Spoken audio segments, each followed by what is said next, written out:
తెదేపా వ్యవస్థాపకుడు మహానటుడు ఎన్టీఆర్ జయంతిని పురస్కరించుకుని ఆయనకు ఘన నివాళులు అర్పించారు. హైదరాబాద్లోని ఎన్టీఆర్ ఘాట్ వద్ద తెల్లవారుజాము నుంచే కుటుంబ సభ్యులు, తెలుగుదేశం నేతలు, అభిమానులు పుష్పగుచ్చాలుంచి నివాళులర్పించారు. ఎన్టీఆర్ ఘాటుకు వచ్చిన జూనియర్ ఎన్టీఆర్ మహానటుడి ఆశీర్వాదం ఎల్లప్పుడూ ఉండాలని వేడుకున్నట్లు చెప్పారు.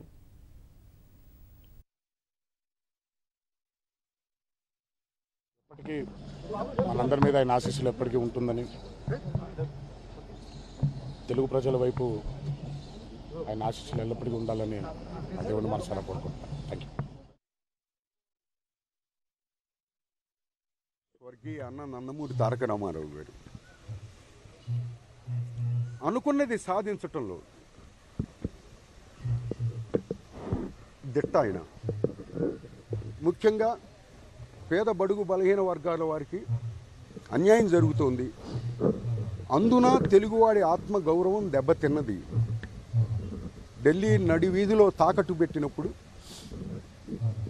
నానాడు చెప్పారు, తెలుగువాడి ఆత్మ గౌరవానికై తెలుగుదేశం పార్టీ స్థాపిస్తున్నాను అని.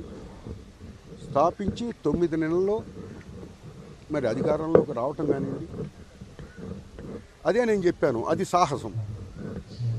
ఇక ధైర్యానికి కానివ్వండి, మాట కట్టుబడటం కానివ్వండి, అంటే పేదవారికి పట్టెడు అన్నం పెట్టారు, వారికి ఉండటానికి ఇల్లు కట్టించిచ్చారు. చింకిన బట్టలతో వారు ఉండకూడదు అని వారికి ఇల్లు కట్టి ఇవ్వటం జరిగింది. అది ఒక్క ఆయనకే సాధ్యమైంది. ఇప్పటికి కూడా ఏ రాష్ట్రంలో కానివ్వండి, ఎక్కడన్నా తీయనండి, ఎవరైనా చేయనండి, అది ఆనాడు అన్నగారు పెట్టిన పథకాలనే ఇవాళ తీసుకెళ్తున్నారు. కొత్తగా ఎవళ్ళు ఏమీ పెట్టలేదు. ఇక మహానుభావుడి గురించి చెప్పాలంటే తరాలు చాలదు, యుగాలు చాలదు. ఆయన కడుపున పుట్టడమే మహాభాగ్యం, నా అదృష్టం. తిరిగి ఇప్పటికైనా సరే మళ్ళీ ఆయన కడుపునే పుట్టాలి అని కోరుకునే వాళ్ళలో ప్రథమంగా నేను ఒకడిని.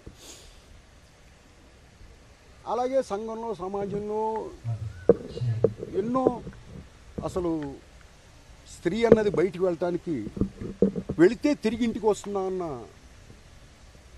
ఆత్మ న్యూనతలో ఈ రాష్ట్రం ఉన్నప్పుడు స్త్రీ ఒంటరిగా ఉన్నా సరే వెళ్ళిందంటే అది అన్నగారి పరిపాలన అని మరొకసారి చెప్తాను.